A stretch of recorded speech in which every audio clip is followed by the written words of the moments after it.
แล้วปรารภบอกเป็นบุญอันนี้เป็นการกระทำที่น่าสรรเสริญเป็นการกระทำที่พระอริยเจ้าสรรเสริญว่าดีเป็นไปเพื่อบุญเพื่อกุศลเป็นไปเพื่อความดีงามเป็นไปเพื่อความเจริญรุ่งเรืองแห่งชีวิตคนเฮาหรือว่าการกระทำสิ่งใดๆก็ตามเริ่มต้นดีจะดีวัตถุอย่างแม้แต่ความคิดถ้าความคิดดีเข้าใจดีมีความเห็นอันดีอันถูกต้องดีงามการเว้าการกระทำการดำรงชีวิตต่างๆก็จะดีงามไป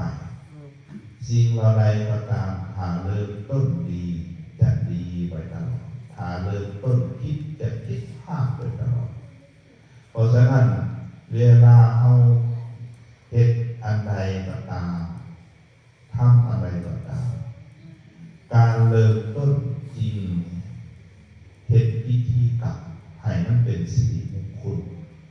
จะเป็นการลงหรือฝังเสาเข็มหรือการลงเสาเอกเสาโททั้งหลายในการสร้างศาลอาคารบ้านเรือนเมื่อสำเร็จแล้วการขึ้นอยู่ขึ้นอาศัยขึ้นใช้บริโภคใช้สอยก็ต้องได้เห็นพิธีอันเป็นสิริมงคลเริ่มต้นให้มันดีให้งามเพื่อจะได้เป็นสิริมงคลสืบต่อไปให้มีความเจริญสืบต่อไปเพราะฉะนั้นจริงว่าสำคัญอยู่ที่ว่าเมื่อใดเริ่มต้นด้วยดีจะดีตลอดไปเมื่อใดเริ่มต้นบ่ดีผิดพลาดก็จะผิดพลาดตลอดไปอันนี้รับการอยู่บนนั้น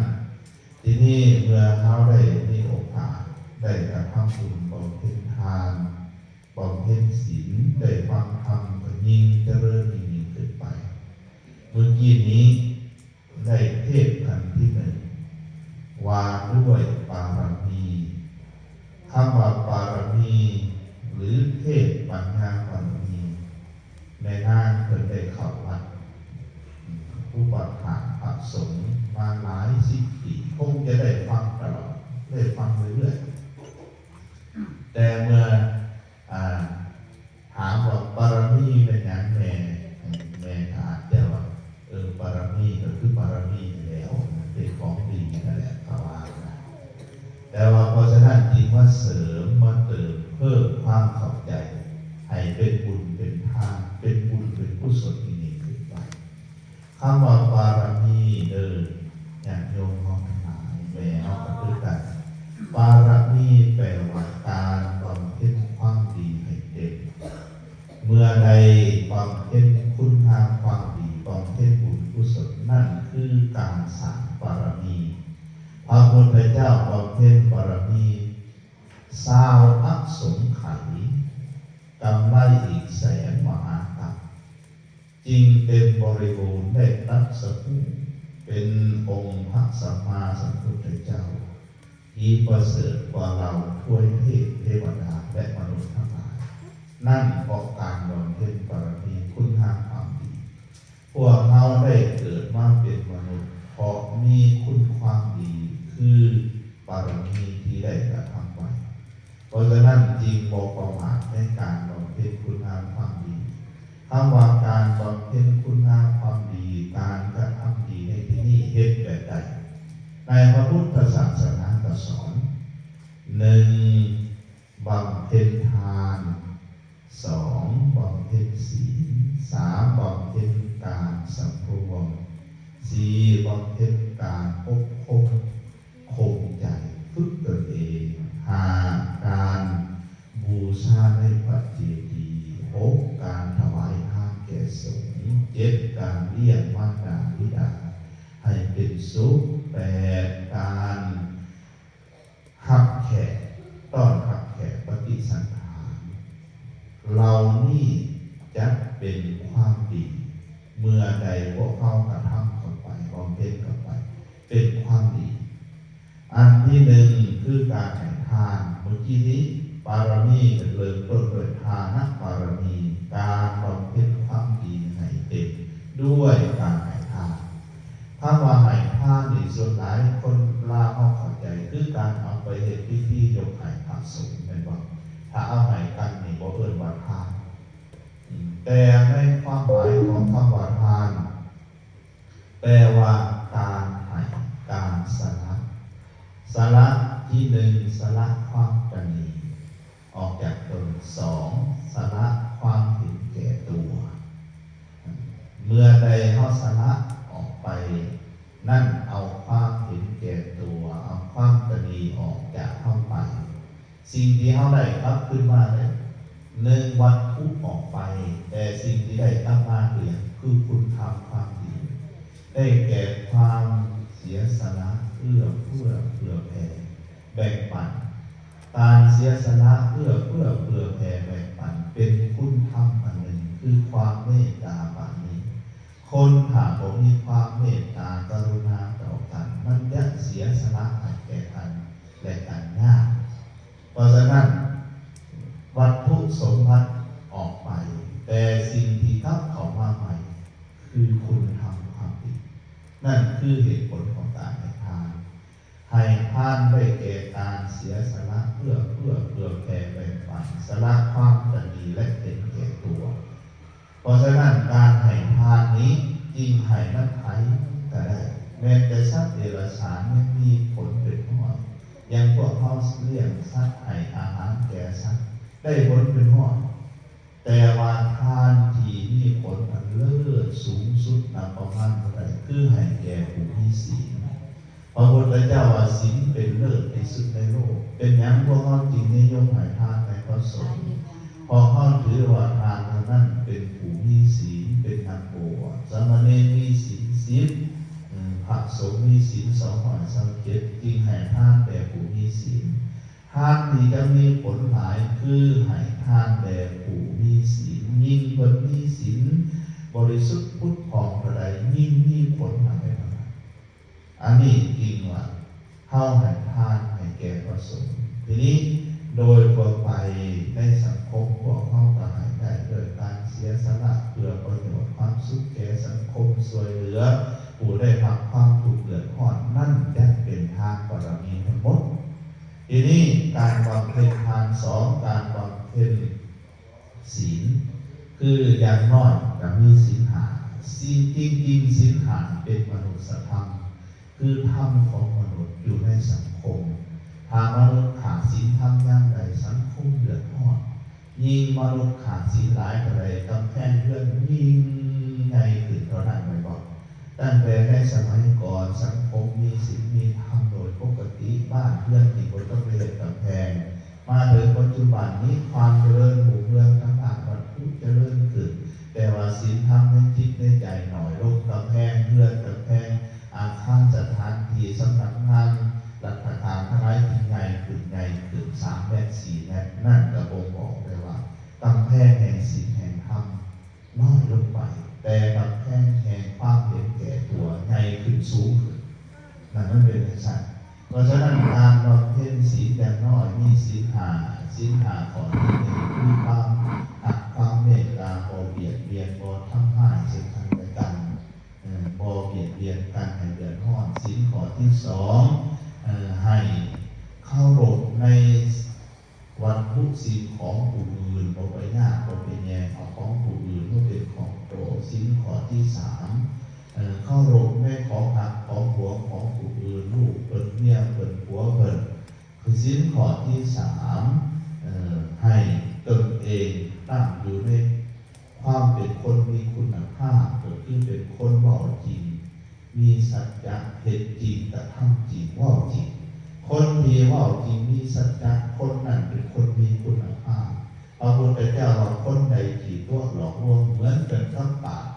แก้วปากจอกที่กินปากลง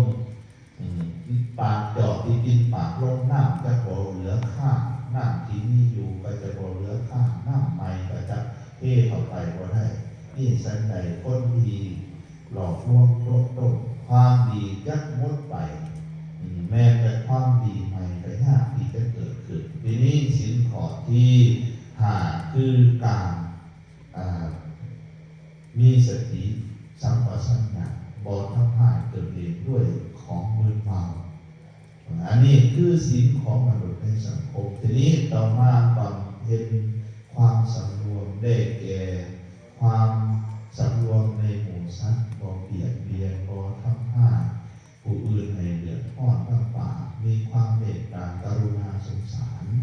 ต่อมาบำเพ็ญการฝึกตนคงใจของตนจิตใจของพวกเขาเนี่ยต้องได้ฝึกต้องได้หัดต้องได้คงบ่ให้มันไหลไปตามอารมณ์โดยปกติคนโดยทั่วไปถ้าปล่อยจิตปล่อยใจตัวเองบ่ฮู้จักฝึกบ่ฮู้จักหัดบ่ฮู้จักขัดเกลาจิตใจของตัวเองก็สิมักเอาแต่ตามใจเอาแต่ตามอารมณ์เมื่อใดได้ถือใจก็ดีใจก็โลดเต้นเมื่อใดบ่ได้ถือใจก็แสดงความโกรธออกมาอย่างเห็นได้จัดแจ้งพระพุทธเจ้าเปรียบเหมือนกับต้องวางเกลือออกกองไฟมันก็จะดับตกเป็นประนั้นคนที่เอาแต่ใจเอาแต่ตามอารมณ์ของตัวเองเพราะฉะนั้นต้องได้อดต้องได้ทนต้องได้คัดต้องได้เก่าต้องได้เผากิเลสเผาความปวดดีในจิตในใจตัวนี้ต้องได้อดต้องได้กั้นเพราะฉะนั้นที่มีธรรมตัวหนึ่งมาเห็ดไห่งามทำอันเห็ดไห่งาม2ประการจำเลย1ขันติความอดความทนอดได้ประเสริฐทนได้เลิศถ้าอดบ่ได้ทนบ่ได้อดขันติแปลว่าความอดความอดกั้นโสรัจจะระงับอารมณ์ตัวเองให้สงบเสงี่ยมอันนี้คือทำเห็ดไห่งามคนกี่ไร่ก็ตามหามีทำมันดีหน้าโลกคนหน้าก็ได้กระดาษอาโกรธขึ้นมาเราเป็นยักษ์เมื่อนั้นเป็นหมดเมื่อนาวิกนาเบี้ยแขวสากออกมาแล้ววันนี้กัดแขวตัดข้างนั่นน่ะที่ยักษ์เป็นว่ามีแขวโผล่ใหญ่ออกมาอันนั้นเพราะฉะนั้นทีนี้ต่อมาการฝึกอบรมต่อมาการบูชาปฏิดีได้แก่การให้ความสำคัญยกสูงสิ่งที่ควรเคารพบูชาผู้อันใดควรบ่ควรต่อมาการถวายทานในหมู่สงฆ์นี่เป็นสัญลักษณ์แห่งความดีงามของสังคมพวกเขาอุปถัมภ์อุปถากถวายทานเพิ่นส่งเสริมให้เพิ่นได้ประพฤติปฏิบัติธรรมให้สูงยิ่งขึ้นไปเมื่อใดสงฆ์ยังดำรงอยู่ก็จะได้เทศนาสั่งสอนให้สังคมดำรงอยู่ในศีลในธรรมเมื่อใดมีศีลในธรรมศีลธรรมเหล่านี้จะมาเป็นเครื่องเอื้อหนุนให้สังคมมีความสุขหากมีแต่ความเจริญทางด้านวัตถุอย่างเดียวทั้งสังคมนี่นะศีลธรรมบ่มีเดือดร้อนอย่างแน่นอนคนโบราณคนว่ามีท่องท่านบ่มีทำเขาสิตาหนีบ่อ่อนเถื่อมีแต่ค่ำท่านบ่มีกินอ่อนคอยไว้สิบ่ฟังมีเกียรติท่านบ่มีหัวของเสียวยันบ้านแก่มีแต่เกียรติท่านบ่มีใบคำหัวสิทำใส่กินคนว่าคนโบราณเพราะฉะนั้นความเจริญทางด้านวัตถุฝ่ายเดียวขาดศีลขาดธรรมทุกเดือดร้อนเพราะฉะนั้นจึงเอาศีลเอาธรรมนี้มาค้ำโลกาไว้ให้โลกาแต่ความสุขความเจริญพระสงฆ์ทั้งหลายจึงเป็นสัญลักษณ์แห่งศีลแห่งธรรมพวกเขาอุปถัมภ์อุปถากด้วยวัตถุปัจจัยอาหารผ้าไตรจีวรมานั่งเทศให้คนดำรงอยู่ได้นี่คือการบูชาในพระสงฆ์การถวายทานในพระสงฆ์ต่อมาการต้อนรับแขกการต้อนรับแขกปฏิสันถานแขกไปแขกมาก็เป็นบุญขึ้นกันได้การที่บ่ส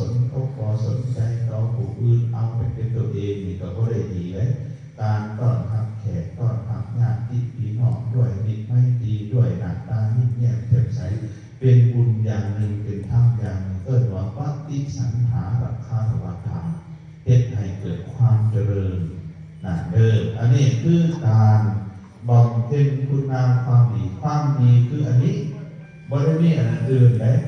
พวกเราได้เกิดเป็นมาจริงได้บำเพ็ญต้องบำเพ็ญคุณงามความดีไว้เหมือนวันนี้ได้ทำบุญ